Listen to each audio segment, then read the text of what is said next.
The way that the tax law works, the government incentivizes us to do things that they don't necessarily want to spend the money doing. Mm-hmm. So they give us these big tax breaks to do it for them. One of those things that the government needs to provide is housing, right? Because if you don't have a place to stay, you go wild out and act a fool. And the government wants a nice, controlled, cohesive citizen base, right? So they incentivize you having a place to stay. They see areas that they think need development. They'll incentivize you to build or do significant rehab in those areas. So these are opportunity zones, and they're all across the country. They left it up to the states to designate, what areas would count as these areas. So that's what an opportunity zone is. It's just a place in your city that the government says, we're going to incentivize you to build here. Them niggas scared to make that move. Can't relate to that. I roll the dice, shit. If I lose, I'm gonna be shaking back. Cause lessons learned within the loss just elevate the fact that trial and error just the only way. Ain't no escaping that. I wake up, hit 100 push-ups, then I'm at my route. Check on my stocks, see how they looking, then I'm sliding out. When you start seeing your progression, you stop having doubts. And what's the point of having clout if you can't cash it out? True to this game, and I'm a lifer, ayy. Feel like we finna change the cycle, ayy. That's the most success, we thriving, ayy. That's the most depression for our rivals, ayy. Could teach a lesson on survival, ayy. You know I'm from the bottom. What is good with it, my wealthy people? It is your boy, David, founder CEO of Black Wealth Renaissance, here for another amazing installment of the Black Wealth Renaissance podcast. Y'all know who here with me, man. It's my dog, my brother from another, wearing this weak-ass Bulls shirt today. I don't know why the hell he with the Bulls, but it's all good, son. Man. Damn, son, that's how you gonna come, man? I don't never talk about this. Man was a Titans fan. I done let my allegiance go. I never talked about none of his paraphernalia. I even got this man's a Titan backpack whenever I was in Mexico, son. And this is how he does me. Hey, man, boy, you a hoe, man. Hey, I just want you to know that. Sometimes it be that way, but how you feeling, brother, man? We out here in Houston. How you feeling, dog? I'm feeling good, man. I cannot complain. The energy is great, man. Vibes right. My shirt is keeping me warm, so I'm good. I might just be jealous. I am a little chilly. You are jealous. I'm a little chilly. It's cool. I don't even know that damn shirt you got. No, it's just a t-shirt. I ain't gonna lie. Ass racing shirt. Nigga ain't never watched the NASCAR race. Nigga ain't never seen a car start, make a pit stop, nothing. Yeah, I'm on your ass right now. Oh man, you're right. I ain't never did none of that shit. But y'all already know, man, we like to play around every now and again to start these off. But like I said, we got another great episode for y'all guys. Y'all, please do us a favor before we get started. Make sure y'all leave us that 5-star rating and review. We need as it helps us grow the show and get this message out here to people like yourself who need it. And really put out stories like these. Because this brother here that we have on today, guys, y'all are going to be thanking us for getting this man on here so we can share this knowledge. So I'm going to go ahead and get right into it, right? Today we have a phenomenal guest, brother from Houston, born and raised.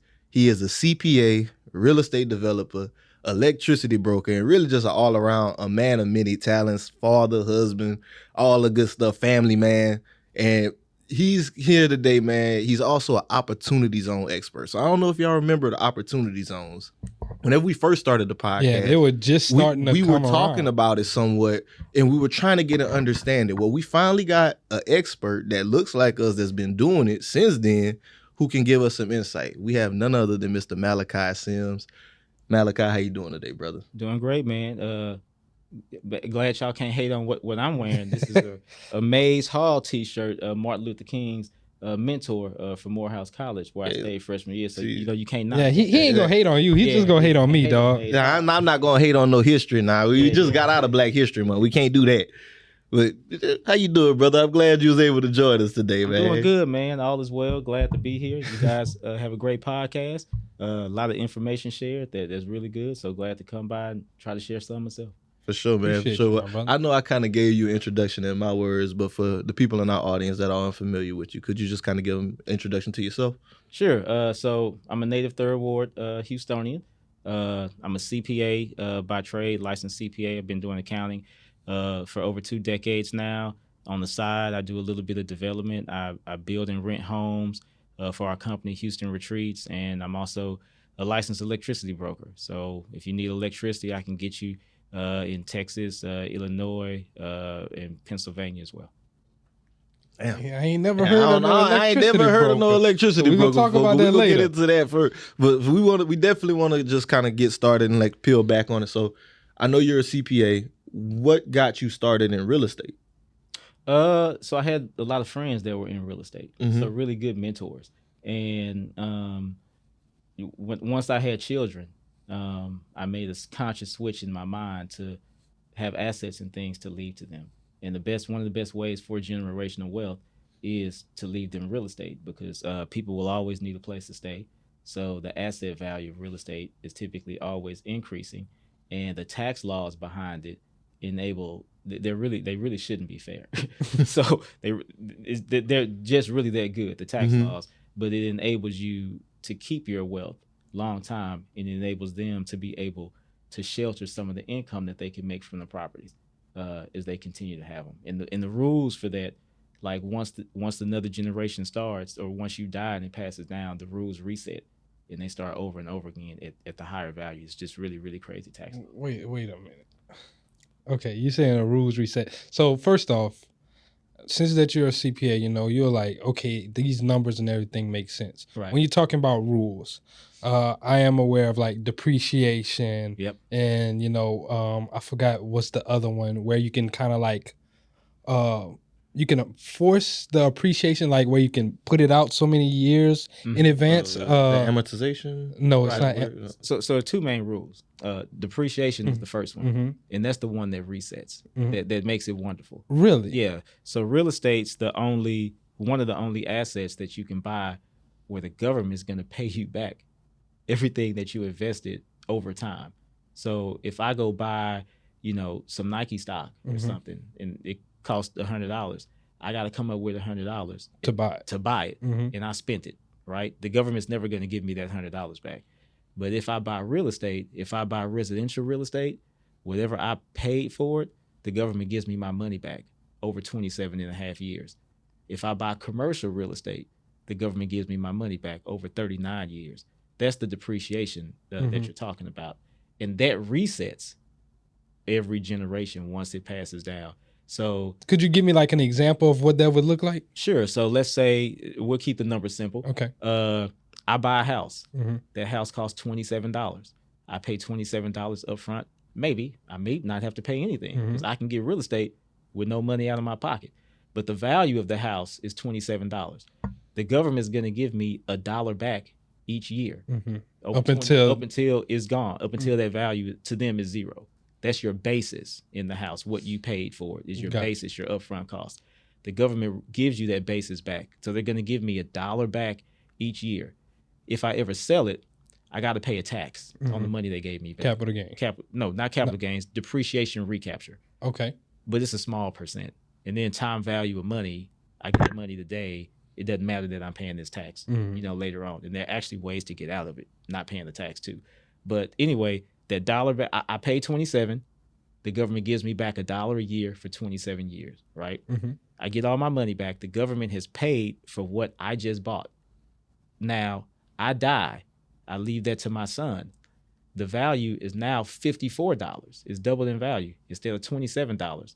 The government is going to give him $54 back over time. So now they're going to give him $2 a year going forward. Okay? He's done nothing to buy the property. All he's done is inherit the property. He's done nothing else. The property's not a different property, but the depreciation clock is going to start all over again. He dies. It goes to his son or daughter, because I'm not sexist, right? He dies. It goes to his children. Now it's worth $72.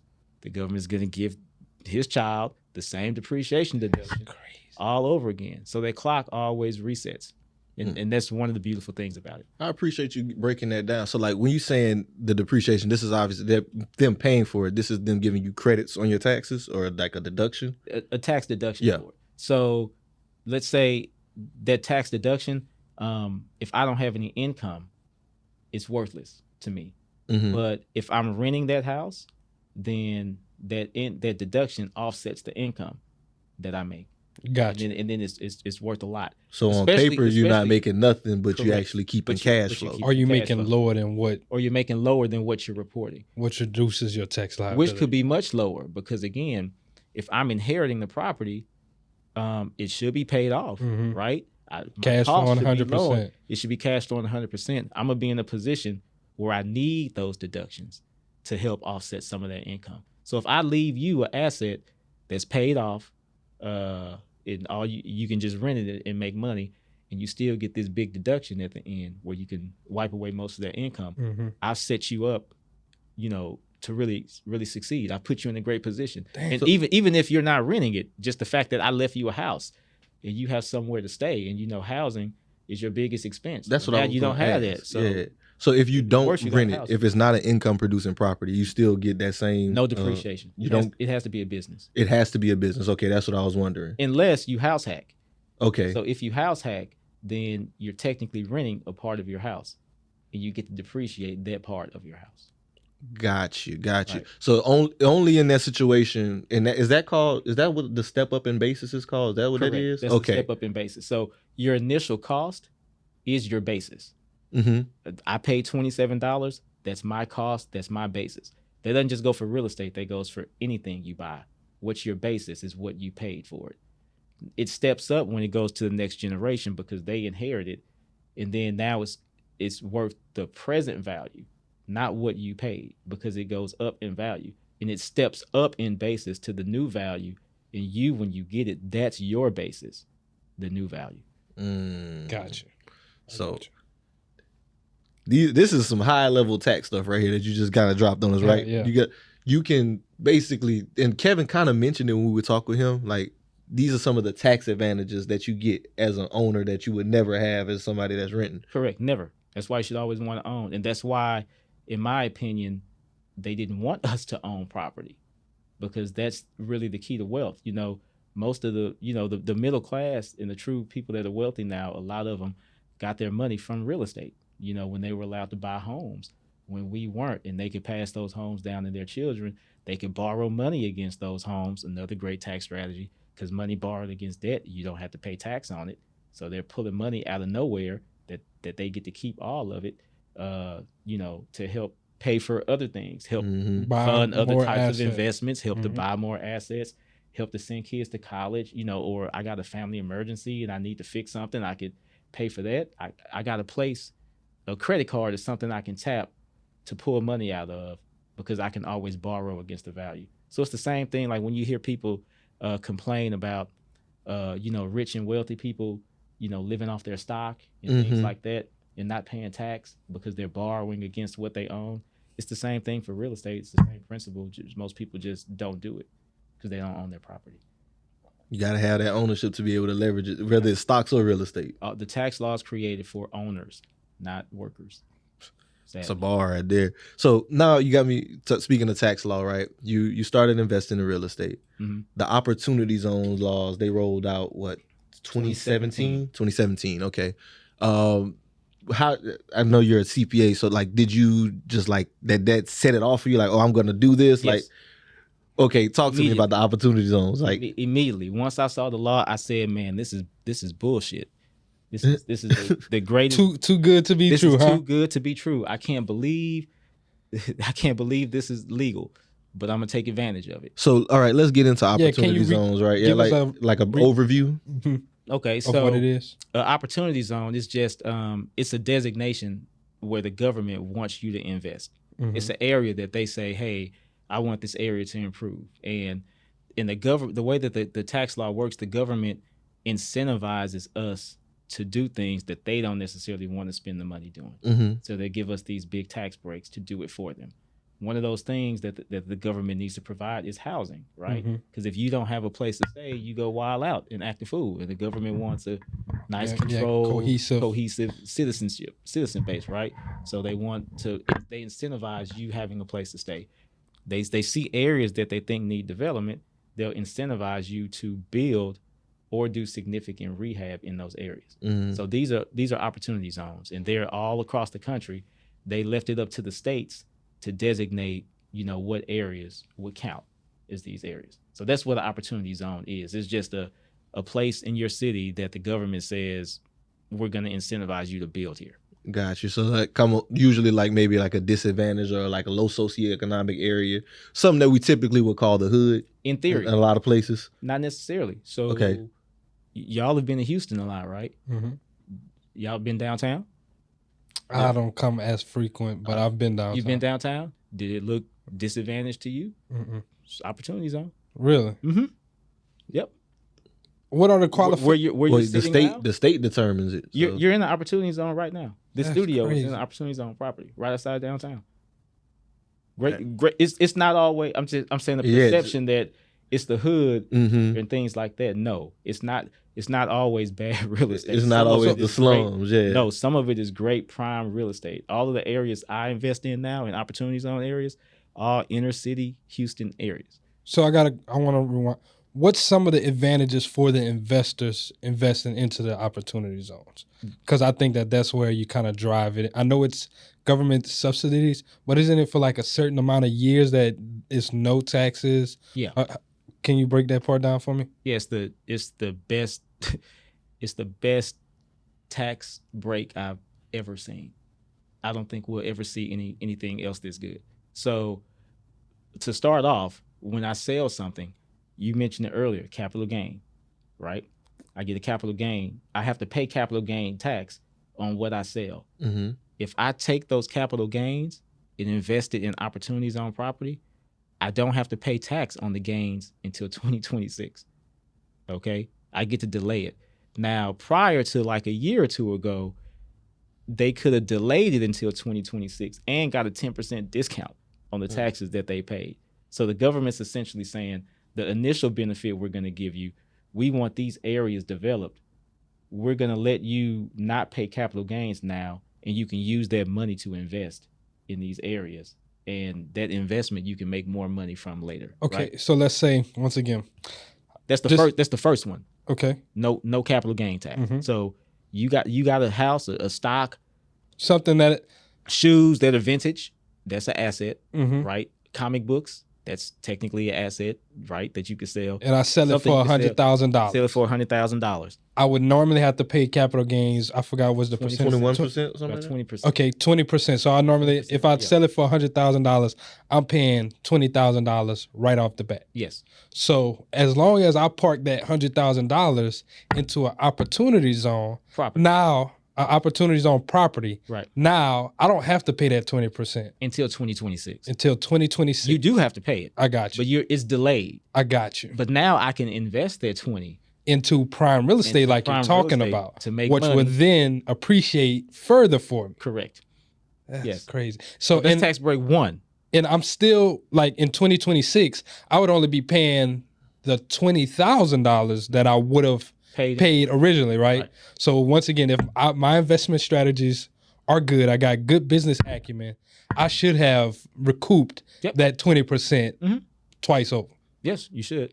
And that's break one. Okay, what's the second break? Break two is, so I invest that 20 into opportunity zone property, or an opportunity zone business. I mainly focus on the property because I want the real estate. But you can also invest in a business in the opportunity zone. But I invest my 20 as long I either build something. I'm gonna focus on property, on real estate, because that's what I do. I either build new real estate or I do significant rehab to real estate, meaning Gotcha. meaning whatever I bought it for, I have to put that much into it, plus like $1, right? So I buy a house for $100,000, I got to put $100,000, $101,000 into it, right? As long as I hold that property for 10 years, when I sell that property up until 2046, I don't pay any tax on those capital gains.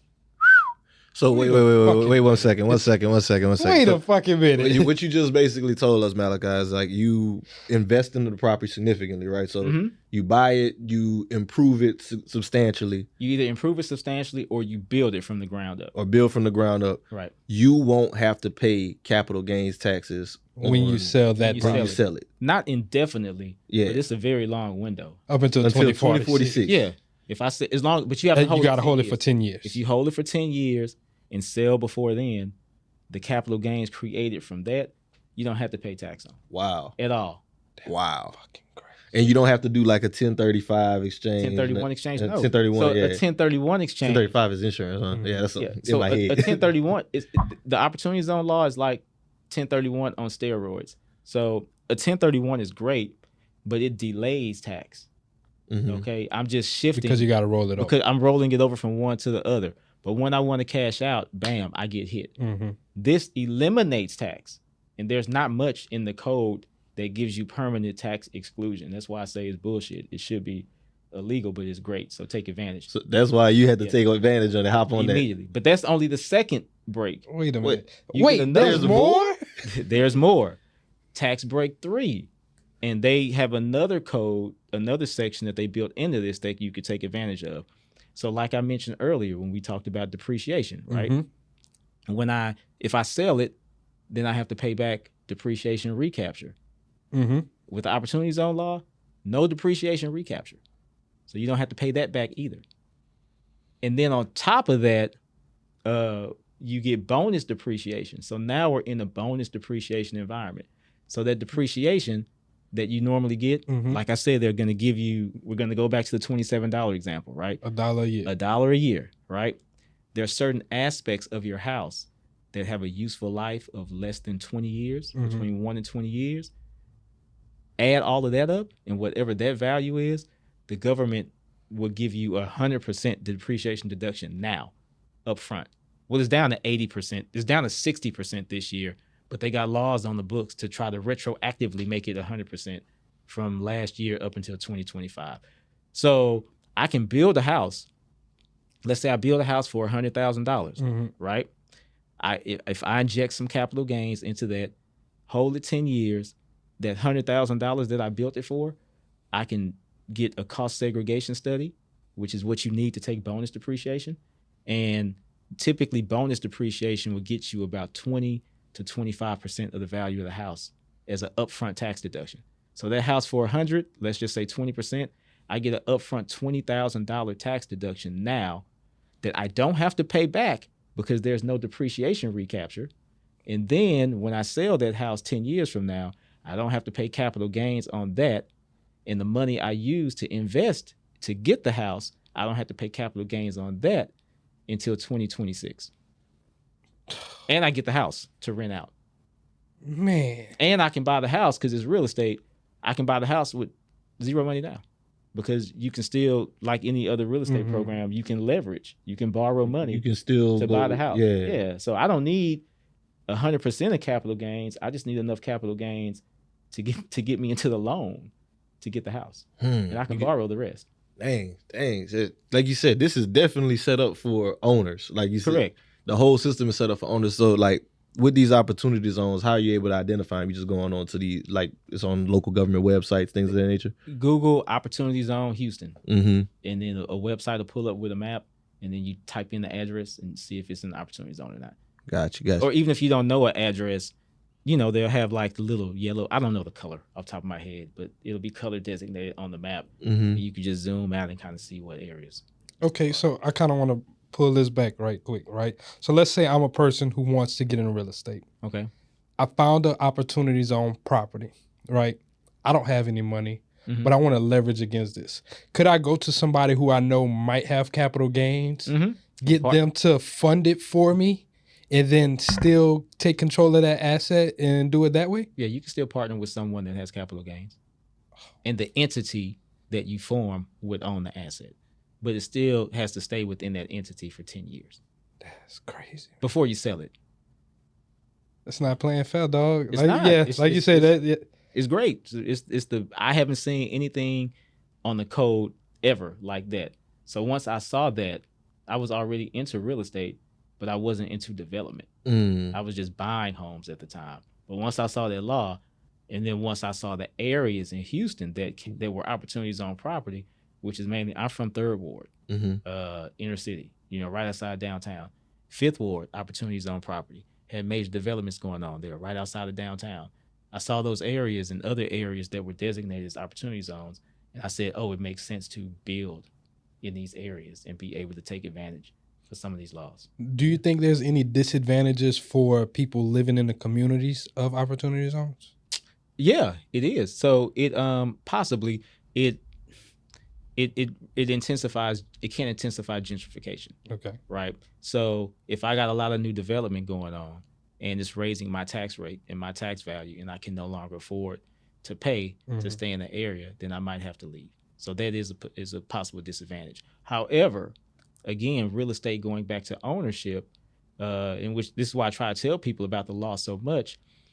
It's an opportunity for us to develop our communities and control who stays in our communities. So what I try to do, what we try to focus on new development where we'll go to lots or areas that no one's staying there, where we're not displacing anybody, and then make that better and make that area better, and then try to improve it, for everyone around us. But we get to dictate who stays where, like who stays in our units.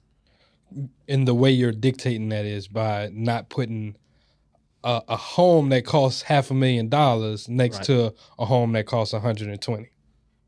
Yes, that. But I'm saying, I own the property. I am the landlord. I control who lives here. I got you. I pick who lives here. Exactly. Now, I'm still within all fair housing regulations, right? No discrimination and things like that. But I'm just saying, when it comes to gentrification, the issue is we're not involved in the process, and we don't have any say of what goes on while the area is changing. But the law gives us a perfect opportunity to do that. So you can be involved in the process, and it gives you a heck of a break to do it, to be involved. So you mentioned your strategy with this. You build from the ground up now in opportunity zones. I heard you mention that like you still kind of apply the BRRRR strategy in a sense. So like, yes. Can you speak to that? How are you applying the BRRRR strategy in these opportunity zones? Like with these bills, you just buy. BRRRR is usually buy, rent, rehab. Buy, rehab, rent, and then repeat. Right. Right. So refinance. Repeat. I was about to say you forgot to refinance. Yeah, one of the R's. Right. How are you applying that in the opportunity zones? So you're just removing the buy and substituting build. Okay. And then you're doing the exact same process everywhere else. So the only difference is when you refi, you want your cost to be low enough as to where the refi takes care of all the costs. Doesn't over leverage you. Correct. What it leaves you with a zero balance. Gotcha. At the end of the day. Gotcha. Is kind of what you want. So with the buy, so typically you think about it, a builder builds a house for you. They're gonna sell it to you. They're gonna make profit in between that spread. That spread equals your equity in what you're borrowing against. So as long as my cost is lower than 75% of what the value is, then I can borrow against the value to cover my cost. It's the same thing. People build it and then force appreciation by improving it. I got you. So I'm not buying and improving to force appreciation. He's just building the appreciation I'm building and making sure that my build costs are below 75% of what it will sell. The actual value of the home. Right. And then whenever you refinance it, that's a loan, so you're not paying taxes on that income, and you're able to just leverage it and go into another property. Same thing. Gotcha. But it's sad. But why you would buy instead of build in the areas we're at is because the Opportunity Zone program, you have to either build or do significant rehab. I can't buy in an Opportunity Zone an account. I mean, I can buy an account, but I have to rehab it. So at that point, you might as well just build a new house. And you're building it because of because the cost is typically cheaper, but when you're rehabbing, it's more unknowns that comes. And when you're building from ground up, especially with Houston being an older city and everything like that too, I can see that. And then it's just process based. So you follow the same steps, A, B, C, D, E. You can go down a list. It's less surprises, and then everything is new versus I rehab something. I might fix this and that, but I might not fix everything. I'd rather just have the new house. Smart. That's smart. So Malaki, I kind of want to get to like with the builds, right? New builds from the ground. Can you offer some tips to the listeners on like managing cash flow whenever you're doing some of these new build projects? We talked to a few different developers and stuff like that. Just kind of like, things that you would do whenever you're building out these projects. Okay. So what I would do, what anybody should do, the main thing is be aware, be present, and control cost. So the main way to protect cash flow is to make sure you know how much stuff is supposed to cost. You're not overpaying that, and you're not overpaying people, and that the people you're paying are really getting paid, so that you're paying them directly.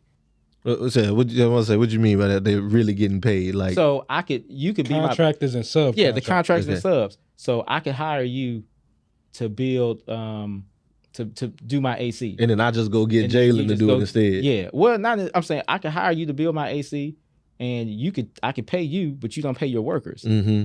right? Or you run off with the money. I paid you for the AC unit up front before it's even delivered, and now you gone in the wind, and I don't have no AC unit, right? But I done gave you all the bread up front, and now I have no AC. You know what I'm saying? So the biggest way to control costs is protect cash flow is to try to buy your own materials if you can.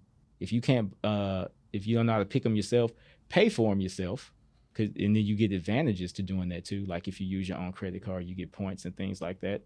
And then make sure you pay people yourself. Those are the main three things. That's good. Just to make sure that you're like avoiding any hiccups and all that stuff whenever you're in the build process Right. and actually getting it. But the main thing is, you need to know what stuff is supposed to cost, Mm-hmm. because then you're not overpaying. So And you the simple way Yeah. to do that is just go on like their websites or go walk in like a Home Depot's and just really go check out the material price, right? for the materials, yes, but you also need to know what labor Labor. costs and how much. You need to know that I should be paying high labor for high skill. Gotcha. I shouldn't be paying high labor for someone to dig a hole, Yeah. right? Mhm. Or I shouldn't be paying super high labor to sheetrock, right? But should my electrician or whoever's building my foundation or framing my house get paid a little higher labor cost? Yes, but how much should that cost be? You need to kind of know in general. Like, let's just say, for example, if you got a plumber, right? A plumber in average, They gonna bust the average price here might be between $600 to $800 a fixture. So I should know that, okay, I got 12 fixtures in my house, 12 times 800 equals whatever. That's how much my quote should be for everything and what all that encompasses. If I got a sheetrock person, I know the numbers behind sheetrock. A piece of sheetrock should cost me X amount per sheet. It should equal this. Your labor should be, 45 to 65 cents, per foot or whatever. You need to know the cost components behind what you're paying. And then that will help you control your cash flow, because now I know what I should be paying somebody. I got And I know when You I had should the be same paying question as them. me. I got a question. So, like, how am I determining the market rate of those things? So I'm gonna give you a little backstory. Me and him were insurance adjusters, right? Okay. So I have access to Xactimate, which automatically tells me the market rate for what a quote unquote repair would be. Right. But for your everyday person, how would they figure out this is the market rate? Am I just calling up 10 different contractors? You got to be in the streets. Okay.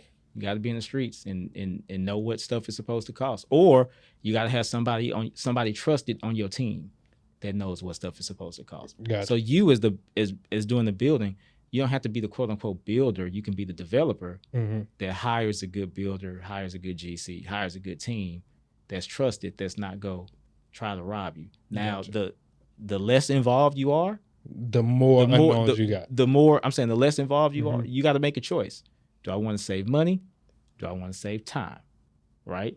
The less time you have invested, the bigger your risk is of someone throwing some extra margins in on top that you're not paying for. Like, if you're going to buy my materials and I don't know what they're supposed to cost and you're paying for them, it might cost you 10 and you might charge me 11. I'm not going to know if I'm not involved or I don't know that this stuff should cost X amount of dollars. Gotcha. Which I like to buy my own materials, Gotcha. things like that. Or if it's something that that it's hard for me to get delivered and deal with and yada yada, I don't mind paying a little extra for someone else to do that.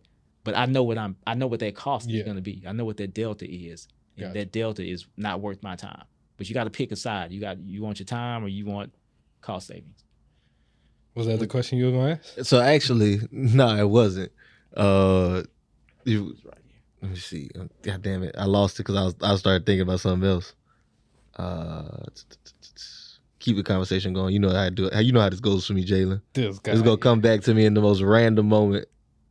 Okay. Okay. Well, while also budgeting.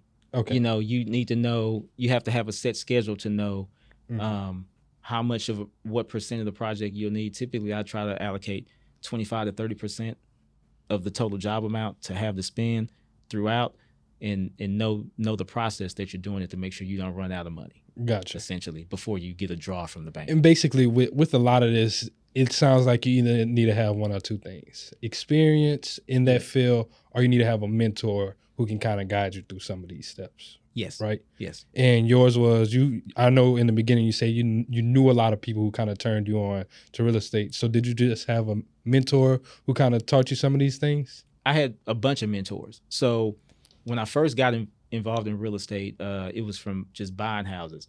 I had a good friend of mine that literally knew I was having a child, and I had no interest in real estate because I had a perception of, you know, to be a landlord, you got to be hands on. My brother tell you I'm real lazy. Like I don't fix nothing. I don't do none of that stuff. I'm not. You're not the handyman. I'm not Bob the builder type. I trust it. I put it like, I tell you a story. My dad, when I was little, he was like, Malachi, go outside, pick these weeds. I was like, I'm not doing that. You know, like it's not gonna happen. He's like, well, you can't come back in the house till you pick the weeds. So I was like, cool. So I sat outside and like made little games all day. It was like, I'm not picking weeds. And then he came out and he was like, a couple hours later, he was like, I told you to pick the weeds. I was like, yeah, I'm not down with that. And he's like, all right, well, you don't pick these weeds, you go get beat, you know. And he got a strong belt. And I was like, I'll take my whooping. You know? How many licks you gonna get me, Pops? Let's get this shit over. I was like, I'll take my whooping. And he looked at me. He was like, you rather get beat than to pick some weeds? And I was like, yeah. And he looked so disgusted. He just shook his head in the air. He was like, Lord, why me, Lord? He said, boy, you better go to college or you're not gonna make it in life. I said, I can do that. That I can do. But this manual stuff, like, nah, that ain't me. That ain't me. So I'm not manual. So I thought being in real estate, you had to, you know, do the manual part, but it kind of helped you approach it a different way because that's not your. I don't want to do that. Yeah. But I'm saying I had a friend. I thought it was hard. I thought that that's what it needed. I had a good friend, knew I was having a son, and was like, you need to get involved in this real estate thing and leave him some stuff. And he had a house for $30,000. He came up on a deal for $30,000. And he was like, man, it's a great deal, $30,000. It don't need much rehab, whatever. I'm like, that's dope for you. And he's like, no, you go buy the house. And I'm going to show you how easy it is. He gave me almost a turnkey house. Only for 30 racks. That's not. And once I saw how easy it was, then I was like, oh yeah, you really, as long as the house is nice before people move in and you let the right people in, you don't really have to be that handy, you know, and they're not really destroying stuff. So that was my first mentor that I had, you know, that kind of showed me how to go buy property and property management. Then I built my house, and along the course of building my house, that's why I started to pick up and learn how to build. This was like, I finished my house like 2018. That's when I figured out the process of building. And then once I could see, like I'm an accountant by trade, so we're process based. Once I could see the steps as I'm building my house, I see the steps that they're doing. And I'm just like, oh, well, if I just follow these steps and I build something smaller, I should kind of be okay. And then you just hire the right people that know what to look for and things like that in the areas, you know, where you're weak, and you can be covered. You can be all right. Did you ever figure out your question? Cause it was actually bringing up his background as a CPA. Okay, cool. Because I kind of wanted to get into that too. So what is your background as a CPA? Like, how much do you think that influences the way that you approach real estate investing? That was kind of where I was going. You kind of touched on it just now. A lot. So I think there are many ways to make money in real estate, and you just need to find like what skill sets you have and tie it into one of the ways to make money. With building, it's like I said, it's process based. Step A, step B, step C, step D. I'm an auditor by trade. So when the first step to audit is actually like CPA. I mean, people think that CPAs are boring people. If you're an auditor, You actually got to be personable and go out and talk to people because you got to figure some shit out. I got to get the process and document the process. And then once I know the process, I know the accounting and the rules that go behind it and how we're supposed to do stuff. And I use those skills to build because I learned the process and the steps. And now I know the order that things are supposed to go to kind of be able to figure stuff out. So it helps a lot as far as building. And then obviously when you're building, you need access to capital, and typically you got to borrow money. And when I go talk to banks, being you're in the account, CPA, they, my numbers don't question them as often. Not as much, right? Yeah, and I know what good financials are supposed to look like. I know what I'm supposed to present to the bank. I can walk them through my tax return easily. Probably know it better than they have. Be like, oh, would you like a job here? Yeah, sometimes, yeah. That's happened before. I can believe it. But that I could see that definitely assisting. Like, cause when you're mentioning easy, I hear people say, real estate isn't an easy business. But I feel like somewhat, when you have that process and that thought process going into it, it makes it a bit easier. It's easier, but at the end of the day, it's just problem solving. Yeah. You're figuring out a problem, and you got to figure out a way. I mean, you have to have the systems in place to deal with the problems that come. So I'm not going to say it's easy, but if you have the proper systems in place, when the stuff hits the fan, you're ready to go because you got a plan in place and systems in place to deal with it. It's tax time, tax season right now. As a business owner, you should never go to like just a regular tax preparer, right? You want to find somebody that can apply your strategy. Can we kind of break down the differences between, tax preparers, CPAs, and the other designation, EA? There we go. Okay, so if you go to H&R Block or somebody after the fact, if you go and say, hey, here go all my receipts and this is what I made throughout the year, you already lost because you've done no preparation. You should have a plan to know what you're gonna pay, and you should know the laws and say, hey, this is a strategy. I'm gonna put money here. I'm gonna invest in here. I'm going to do this year because I anticipate making this much. And these are the ways I can get that number down. I can invest in these things to take advantage of this, that, XYZ, to drop that number. So you have enrolled agents. Those are individuals that may not have a background in accounting, but they can go pass the test with the IRS to be able to prepare your tax returns for you. And they do know tax strategy. So they have strategy that they can offer, but if they've never done accounting, right, then they may not have the background in accounting to really give you points on what you should do to make sure your entries are right, to make sure the numbers are correct, right? So there's a difference between you do your books and records, you do all your numbers, and you bring the numbers to me, and then I go, or we discuss a strategy for what you're doing, but I don't know the accounting entries that go behind what you're doing, like the actual mechanics of the business. Correct. Like I don't know that when you sell something, it's supposed to hit this, it's supposed to hit that, it's supposed to hit that. I don't know that your inventory is supposed to work XYZ this way or that way, because your tax return is basically like you're taking your financials and putting them in a different format. Like your balance sheet, you got a balance sheet on your tax return, right? Things are supposed to be in certain places there. You have a P&L that's on your tax return, convert to your tax return too. So like that first page where you have all your income at the top and then all those expenses below, you're just pulling that like from the income statement. But if you don't have a background in accounting, you may not know where things should go on the income statement or where they should go on the balance sheet because you don't know the accounting behind it. You see what I'm saying? That's the difference between typically someone that's just an enrolled agent without any accounting experience and someone that's actually like a CPA, right? Now, if you have a CPA that's preparing your return versus, say, an enrolled agent, you might get more of their specialized knowledge, but they also have, I don't want to say more liability, but they're supposed to be able to identify things that are wrong on your return, or else they could they put themselves at risk of getting in trouble.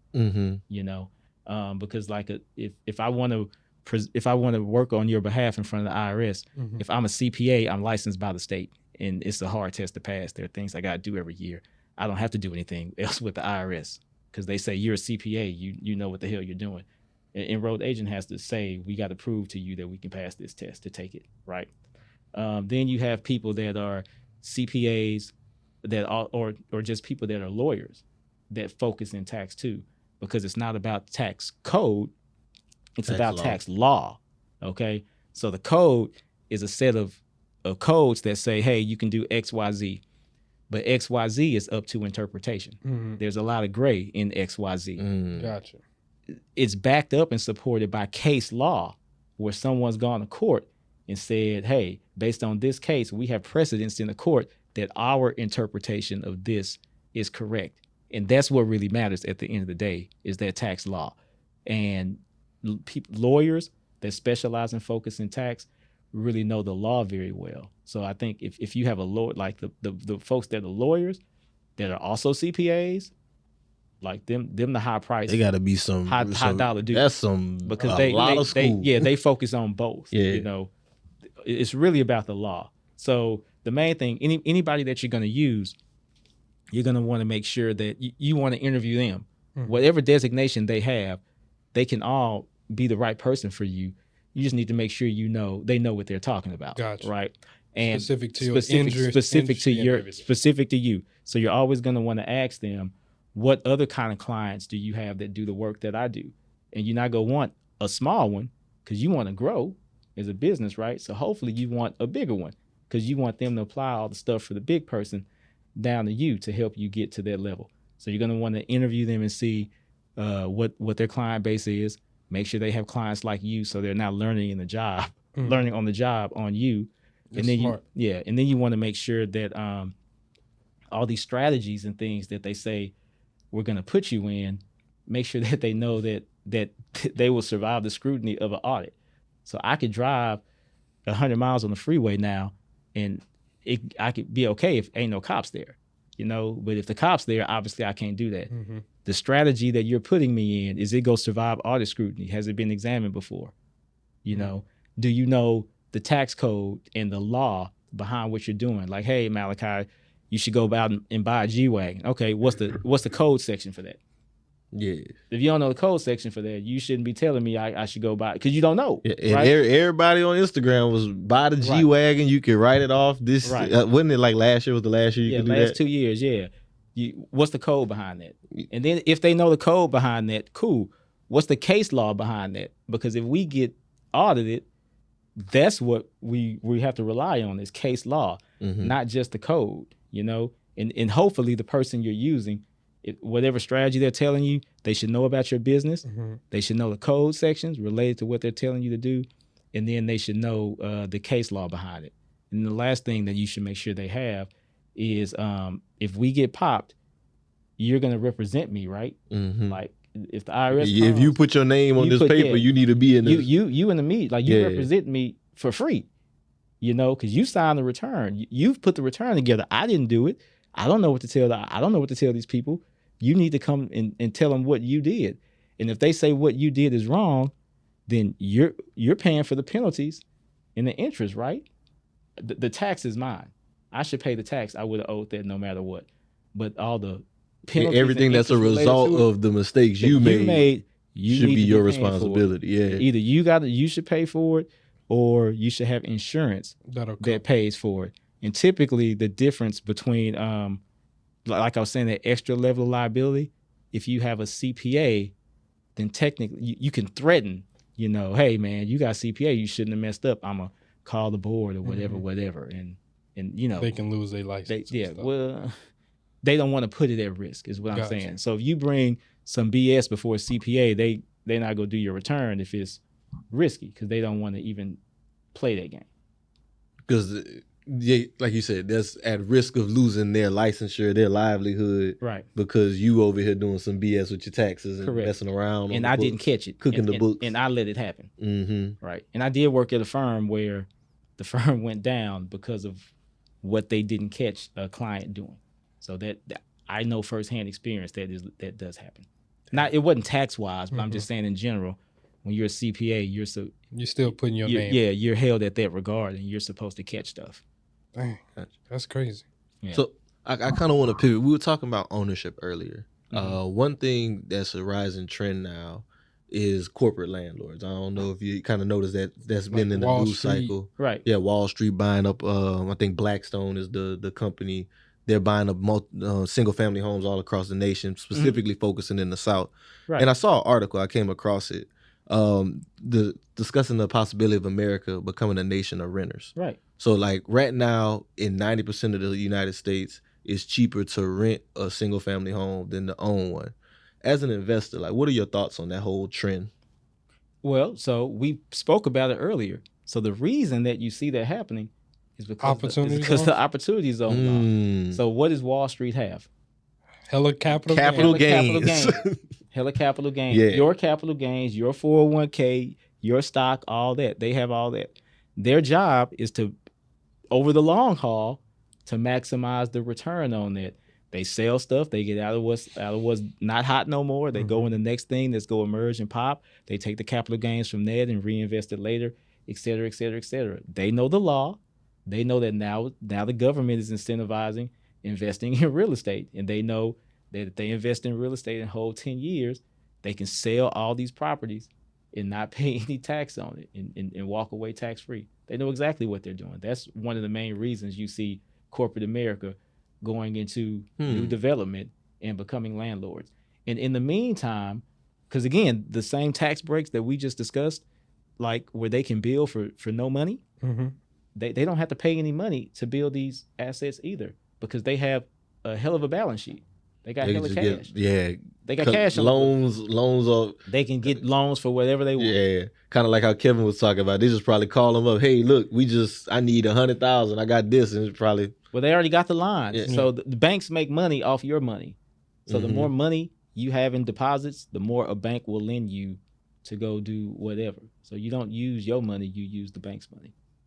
Yeah. So they finally got the incentive with the, traditional real estate and other things. They're losing money there. So rental income, you're always going to pay for a place to stay. So yeah, it may be cheaper for you to rent a place now, but over the long term, it's going to cost you more money because of inflation. Your rent's always going to go up. Your landlord, all they're going to do is pass that cost on to you. So I'm a landlord. When I try to do my best to make sure my long-term tenants, I try to keep their rent as affordable as possible. But obviously, still got to make money. I still got to make money. Yeah, because your taxes raised, my taxes and your raising, insurance going to go and up. my insurance is going to go up. My note is going to stay the same. So the majority of the rent, the mortgage, I can control that, depending on where I lock it in at. Like if I build a new house now, I'm paying double interest that I was paying 3 years ago, right? Yeah, so it means I got to charge more rent. 7%. 8% now, right? It used to 2-3 be 3, then, 3.5 or whatever. So I can lock in that cost and control that. But the rest, I've got to pass on to you eventually at some point. And if you're renting, your rent's always going to rise because of that. But if you own, the majority of your cost is locked in with that fixed rate mortgage. Your insurance is going to go up. It ain't much you can do to fight that. That's just, it is what it is. Your taxes, you can fight your taxes and protest your taxes every year to get it down. But even if that continues to rise, you still get a deduction for your taxes. When you own, you get a deduction for your rent. For your mortgage on the interest when you own. So you get to write it off. When you rent, you don't get to write off anything. And then you have equity, so later on you can sell what you bought to hopefully make some money or pass it on to somebody else. I was just gonna go into that protesting part. I know we spoke about it with Nikki a few years ago, protesting your taxes. Could you kind of just give us a little insight on how you would do that? Once again, using the opportunity zone part, right? Let's say we got a few new builds around here, and then my taxes went up because of the new builds. Right. How would I protest that to say, okay, hey, this home might be a little bit more valuable. Right. Well, I ain't do nothing over here. Makes sense. Yeah, it's actually not that hard. I'll send you a link to it. You can add it to the show. I have a guide on how to protest your property tax. Really? Yeah. Whoa, look, So, free value right there. I love that. It's free. Yeah, It's so gonna be in the show notes. You can just pass download it. But essentially, the main thing is the first thing you want to do is file a homestead exemption. Okay. Okay, so that's basically the government saying we're going to give you a break against your value. You don't have to pay full value, tax on the full value. They recently passed a law change in Texas. I think the new break might be up to $100,000. I'm going off memory on the value of your home. So instead of paying tax on $200,000, you might only pay on $100,000. The amount's going to vary depending on the house, but either way, you're going to get an exemption on that amount. That's step one. So that knocks your tax base down. Mm-hmm. Step two is to protest. Well, I'm sorry, that's step one. Step two, when you buy the house, they're going to send you the taxing authority. They're going to send you a letter or something, nice little letter in the mail saying, hey, congrats on your new home. Why don't you send us information showing what you paid for it? You know, don't do that. Let's see. Don't they already have that information? No, they do not. They Sound don't like a have that setup. information. They don't know how much you paid for They it? do not know how much you paid. Really? No, they don't. That they ask you to give it to them. You don't have to give it to them. Wow. Make them do the work. We don't dry snitch on ourselves. You make them do the work to figure out what they think you paid for the house. But they're going to ask you, hey, send us a closing statement, you know, showing what you paid. Send us an appraisal. Send us whatever. Send us pictures, yada, yada, yada. No, I'm not sending you. I'm not sending you anything. Y'all figure it out y'all own. That is crazy. That's step two. Let them figure it out. Step three is to protest every single year. Every single year. Like less than 20% of the people protest. Really? And then when you protest under the market value method and then the equity method. So in your case, where you own the home already and everything's going up, you'd be protesting under the equity method and essentially saying, my house is not worth what these houses are because these are new and mine are old. You should be comparing my house to other houses in the area. So then throughout your protest methods, all you're trying to do is show that this house has this stuff that my house does not have. So lower my value down. And then I have other comps that I think are more comparable to my house, and my house should be worth what those are. And to show that, you can show pictures of things that are damaged. You can show, you can have estimates from contractors. You can get a contractor to come in and say, hey, I need an estimate to fix the AC, you know, and then you can take that and say, I would have to spend this to make my house look like that. I would have to spend this on counters to make my house look like that. And what's your method? This is the market method, this one that you're talking about? Well, it's both. I'm saying you're you. using the same evidence for both, but basically market value is you saying I have new sales comps versus stuff that didn't sell. That's the equity method. These are houses that didn't sell, but my house is worth what those are. Yeah, and I have proof of what is in these houses to show that it's this. The problem is most people don't protest their taxes. So every year, everybody's equity goes up anyway. You know, that's kind of how they get you. Gotcha. Now, when you're going to protest, typically there are three phases.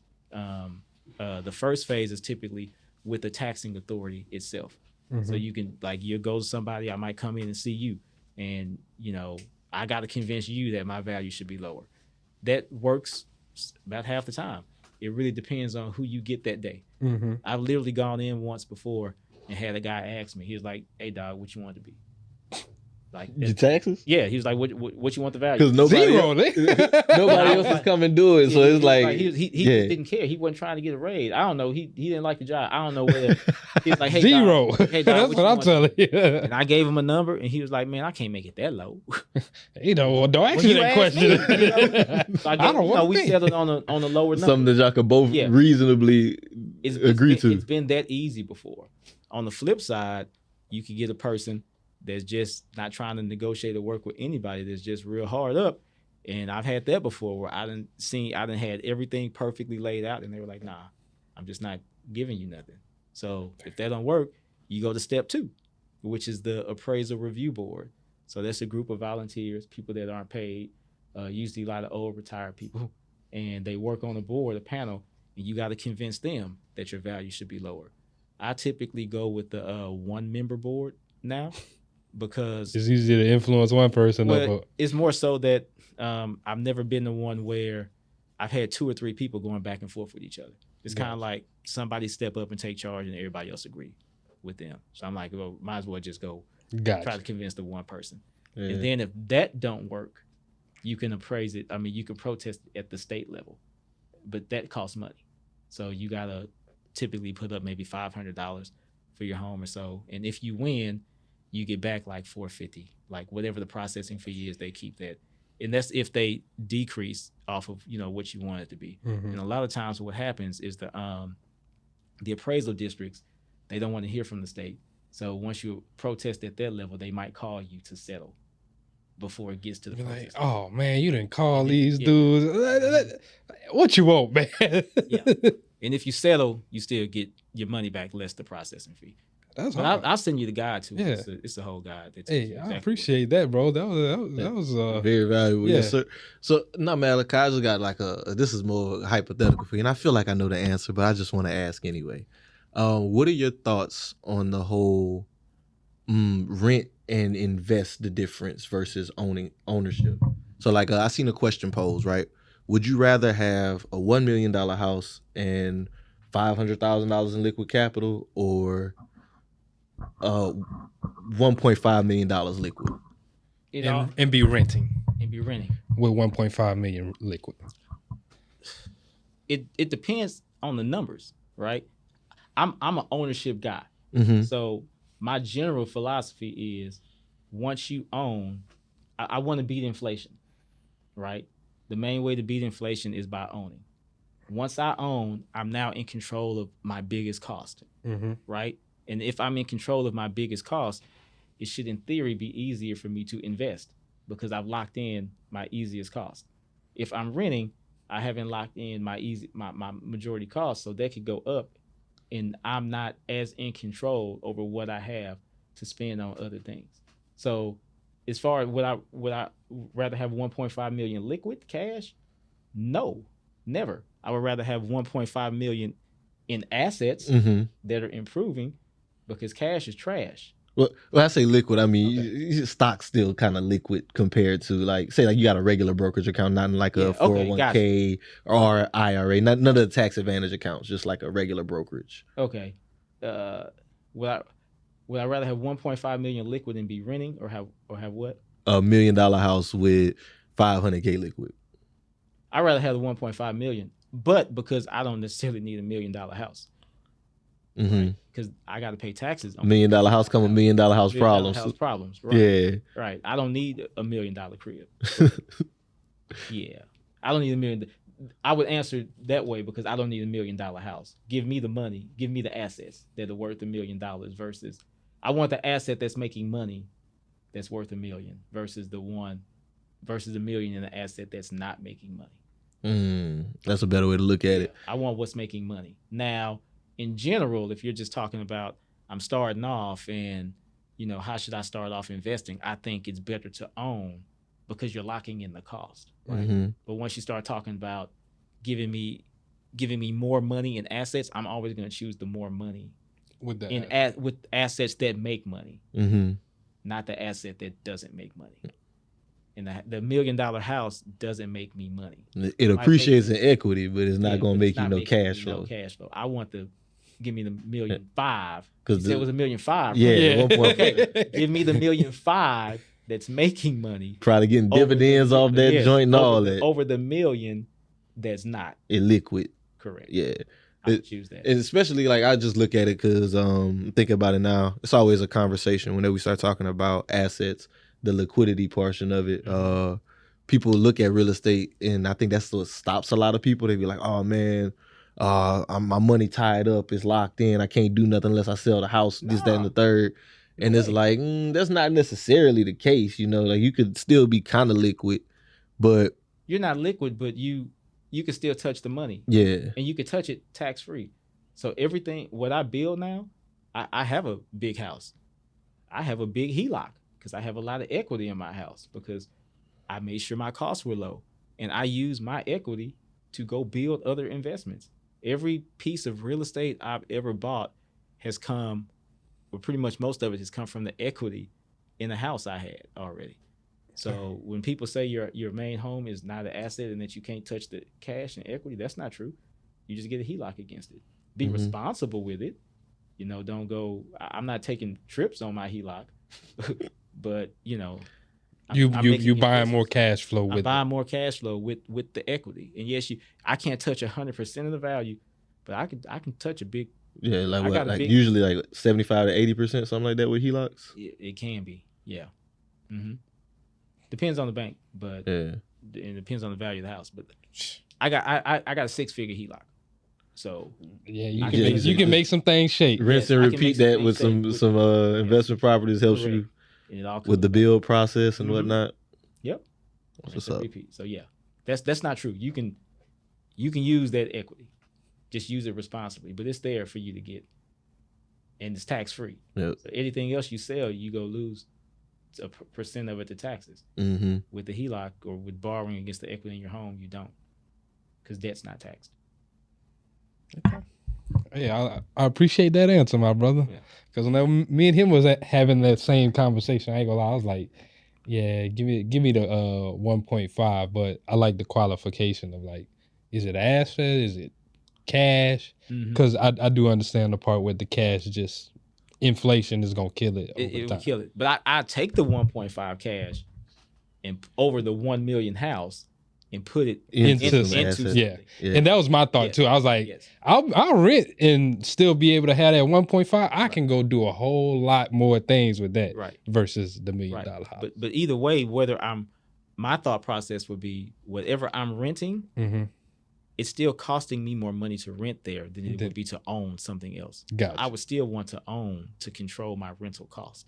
Gotcha. But I would want that. I wouldn't want 1.5 in the bank. I would want it in something. It ain't working for you. It's working for the bank. 5%, because inflation destroys that. It's not. That's a fact. It's not worth it. That's a fact. Yeah. Did you got any more questions, or you want to go to standing on? We can pivot into standing on business, man. All right, my brother. So welcome to the game show. Okay. Today we are going to be playing my favorite section. It's called Standing on Business. Okay. It's presented to you by the Private Small Business Society. Okay. Right. And we're going to ask you 5 questions just to test your business acumen. Okay. I'm pretty sure you're going to pass this with no problems at all. I don't know. I just been lying this whole episode. It's the internet, man. I can. I'm about to figure out if you're lying. Yeah, we about to figure out if you're lying. I'm going with the first question. Gut check. You ready? You got it pulled up? Yes, sir. I got it pulled up. So I'll just start it off. Number 7. Hit him number 7. Let's see if he's lying or not. This dude here.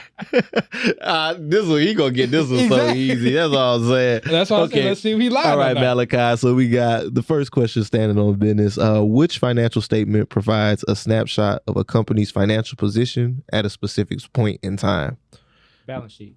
I ain't had to read the options. Oh, I was saying. I know your ass ain't lying. Okay, we 1 for 1. Let's go. All right, Jayla, you got number 2. Second question. I don't know if you have any experience in this field, but I'm gonna ask it. In project management, the critical path is, and I'm gonna give you 3 choices. Choice A is the most expensive path through a project. B, the shortest path to complete the project. Or C, the sequence of tasks that determines the minimum project duration. I would say C. You are correct. Final answer? Yeah, final answer. You're correct. Doom, doom, doom. 2 for 2. Okay. So I got number 3 for you, Malaki. Number 3. You're wrong. That was wrong. No, so number 3 for you, I got what's the main goal of customer relationship management? A, to improve customer relationships and satisfaction. B, to increase the cost of goods sold. Or C, to acquire new customers. What was A again? To improve customer relationships and satisfaction. I'd say C, but A helps you get to C. So the answer is A. Okay. But I can see where C will come in because you do want to get new customers. And customer relationship management does it plays that role, right? You're gonna add them into your database so that you can then foster them to get to see, like you said. Happy, they get me more. So I'm gonna give you a 0.5 on that one because I feel like your answer is right, but you know what I'm saying? It's not right on the paper, but it's right in my head. That'll work. I take that. Okay. Question number 4. Let's see which one I'm gonna go with. To a 2.5 right now. Mm-hmm. Yeah. I'm trying to see. I want to give him a good one. You got the other set too, didn't you? I don't have that one. You gonna get this. What does ROI stand for in business? Return on investment. Leave that one out there. Yep, that's 4 easy right there. All right, and the last one. Let's see here. Which of the following best describes market segmentation? A, the process of setting prices for products. B, creating one marketing strategy for all customers. Or C, dividing the market into distinct groups of buyers. C. There we go. Ding, ding, ding. We got 4.5 out of 5. That's what I'm talking about, man. I take that. I'm a career BC student, so I rock with that. Hey, I ain't never been mad at that, man. Let me tell you something. The B's and the C students make all the money. I was an A student, man. I have to it's an unlearning process. I was trying to. Y'all want to be perfect all the I damn was time. telling somebody about that. Job done. Yeah. You got to unlearn that shit whenever you get into the real world. Like that A student mentality does not always benefit you in the real world. There are some benefits to wanting to be perfect, but a lot of times done is way better than perfect. I studied enough to pass. I ain't need 100. 80%, and if getting it out there at 80% is way better than waiting until it's 100% perfect. Right. And you might miss your window of opportunity. Right. Big time. My wife would disagree. She's a career A student. everything. But Yeah. We fight about that all the time. Yeah, I'm definitely a BC student myself. Yeah. What's the saying? They say I think Chris Senegal once said it. The A students end up working for the B's and C students. Yeah. So a lot of times. Yeah. She can have an argument, but I still feel like it's an unlearning. But So, yeah. Well, I want the kids to do good in school, so I don't go say, hey, y'all, don't make A's, because I didn't. I ain't gonna lie. So I just recently had my son. I told him, I was like, I ain't gonna if he don't get an A, I ain't gonna be mad at him. Yeah. As long as he ain't bringing home D's and F's, Right. But if you ain't bringing home A's, you better be having some other stuff going on to where you Yep. I understand. Yep. So yeah, that's my Do your thought. best. Yeah, do your best. Do your best. Do your best. Yeah. I ain't gonna push you to be perfect. So Malaki, we're gonna get into a few little wrap-up questions. I'm gonna ask you my favorite question. What's the biggest money lesson you learned? Treating people kindly. It's the biggest life lesson I've learned, I guess. Do unto others as you want them to do unto you. The energy you give out is what you receive. I just know, treat people in a good way, and good things will receive happen. that back to you. Yeah. Everything I've gotten, everything literally is come from a mentor, a relationship, person that sent me something. I'm an accountant because a teacher said you should be an accountant because she took some interest in me. She helped get me in the Morehouse. All the real estate I bought, it's been from mentors. Like I said, my friend gave me a house, 30 man, and all that stuff. Just treat people nice, and good things will happen. That's how I feel. I love it. So I got a few questions that I asked myself. First question: are you frugal or are you a flexer? I'm very, very frugal, and my brother will tell you that. I'm super frugal unless it relates to making more money. No, unless it relates to sporting activities. So Gotcha. I'll spend a grip to go to sporting activities. But aside from that, I'm very frugal. I still got to hit the World Cup. I'm waiting till it comes here. So at least I'm frugal in where I hit the activity. You flex on what you like. I flex on what I like, which is usually sports. But aside from that, I'm pretty frugal. Gotcha. My second question. I'm spending stuff for me. Now I got family members that, like my wife likes nice things. So yeah, you got to flex on That's her. that's understandable. Hey, yeah. Flexing on your wife is one of the biggest flexes in life. Yeah. So she likes nice things, but I don't really care. Hey, I understand that part. And my second question is, do you have life insurance? I do. We do. We need more though. Bet. Because I was just talking to my my insurance agent the other day. A lot of people, we're going to have a big estate tax issue, right? So right now the estate tax is like, I think 13 million a person or something. but they upped it to that with the 2017 Tax Act. It might go back down to the $5-6 million range or so. Mm-hmm. And when we got a lot of people, because I know you guys have a lot of real estate investors, I've seen your show, that are acquiring all these assets. When you die, you have to think about what the value is going to be then. Mm-hmm. And if you don't have enough estate, if you don't have enough liquidity or insurance to pay for that, whoever you leave it to is going to have a big fat bill to pay. So I personally know I need more insurance. We have life insurance, but I know we need to get more to equal the value of what we project our real estate to be. Gotcha. To match your assets. To match the assets. As we continue to build, that number needs to go up. And because we never know what's going to happen with the estate tax. They might lower it. But yeah, everyone should be always monitoring, what do I own and what do I project the value of that to be 30, 40 years from now? And I need to lock in enough insurance now to protect against that.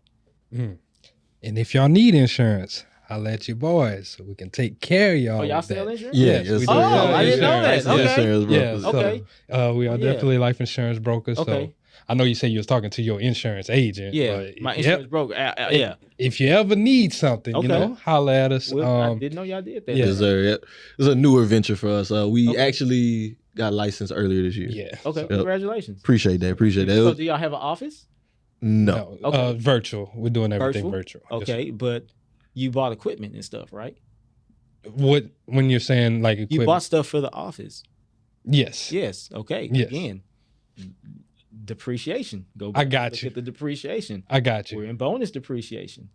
That stuff you might need to take it bonus depreciation, and then at some point in time. So what up? It even applies to like that type of equipment as well? Anything with a useful life of over 1 year. Yes. Bet. So go to your CPA, give him a receipt to everything you bought, and ask him what here has a useful life of over 1 year. And if they change the laws back to 100% depreciation, so pay attention. I'll let y'all know if it passes. If they right now we're at 60% bonus, but they're trying to get it back to 100 retroactively, going back to last year. If they get it back to 100, then you want to depreciate those things that have a useful life over a year, instead of expensing them. Because when you file your tax return, when you go to the bank to get more money, the bank adds back depreciation. They don't add back expenses. So it's going to make it look like you made more money for the bank, which is going to then let them lend you more money. So ask your accountant, show them what you bought, say what has a useful life over a year. If the rule passes, then you may want to consider depreciating that stuff instead of expensing it. Because when you go to the bank's going to add it back. It's not going to save you any money. It's going to be the same net income at the end of the day. But I'm saying the placement on the tax return is where the value comes. Where the value comes in, which might make a difference for you, since you just started that venture. So think about it. Appreciate Gems, that. appreciate that. Yeah, definitely gems, man. My God, man. This has been a pleasure, my brother. Man. Before we get up out of here, I want you to just let people know we didn't even get into the I know, electricity. I know, man. Hey, we're gonna have to have you back on, my brother. Man, Hey, we didn't even get into that part. I really wanted to talk about that. I was thinking about part. it ourselves. We need to talk about the electricity broker stuff, but we're gonna have to get into it. We'll get you back on. We'll be in Houston a few more times this year for sure. Just let me know, man. Yes, sir. But can you let them know where they can tap into you, whether they can follow you, if you got any information that you're putting out there, anything like that? Okay, sure. So you can find me on Instagram or YouTube, or my YouTube channel at The King Malaki, TheKing Malaki, Houston Retreats. You can find us there. That's where we do our short-term rentals at, all primarily in the Houston area, in the inner city. Good opportunity zone areas, nice places to stay. Or if you ever need any energy services, like I said, we are electricity brokers, so we do residential, we do commercial, and things like that at Clutch City Energy. But all of that's on Instagram, The King Malaki. Hey, that's a bet. Yeah, that's gonna be a whole episode itself, bro. Appreciate you for coming through. Thank y'all. We're gonna get into a few house cleaning items before we wrap up this episode. I want to say thank you to everybody for listening. If you listen this far, you know my heart goes out to y'all. I appreciate y'all for that. But could y'all please do one more step for us? Leave us that 5-star rating and We review. need that. We need that. Also, once again, if you have any life insurance needs, maybe you just left a job, you want to roll over a 401k, you were thinking about setting up some ways to protect some money going maybe you in. about to retire. Yeah. Anything like that. Maybe you have a parent who's reaching old age. They might need a final expense policy or anything like that. Get with David or I. We can help you out. Help you guys out with that. And then lastly, or they need a tax deduction to invest in it because they got a business. They can pay their kid for the life insurance policy. Hey. Yeah, we value all day, payroll, man. And then lastly, make sure you get your tickets to the Black Men Summit happening September 27th, 28th in Atlanta, Georgia. This is the 3rd annual Black Men Summit. We're doing it bigger and better. Once again, this year is focused on building brotherhood. So everything focused on brotherhood. Dave, you got some things you want to say about the Black Men Summit? You know, the Black Men Summit is one of those things that's near and dear to my heart. As Black men, we often don't have a place where we can come together and build community together. We don't commune for positive things. So the Black Men Summit was created as a place, a safe space for brothers to get together. Last year was phenomenal, man. Made some amazing connections. Brothers were able to leave feeling empowered with some information that they can actually act on. And this year, we just plan on going even crazier, man. So I'm looking forward to the summit. Early bird tickets are available right now. They're super discounted, and I don't know how long we're going to do the early bird. So I say y'all just hop on that now. If you listening here, you're going to be in Atlanta September 27 and 28. I think it's the same weekend as Revolt World. It is. Yeah, so same weekend as Revolt World. Y'all in Atlanta, come check us out. Link is in the show notes. The Black Men Summit, 3rd annual, bigger and better, baby. ATL, ho. Yes, sir. On that note, this is Black Wealth Renaissance signing out. Peace. Peace. Love it.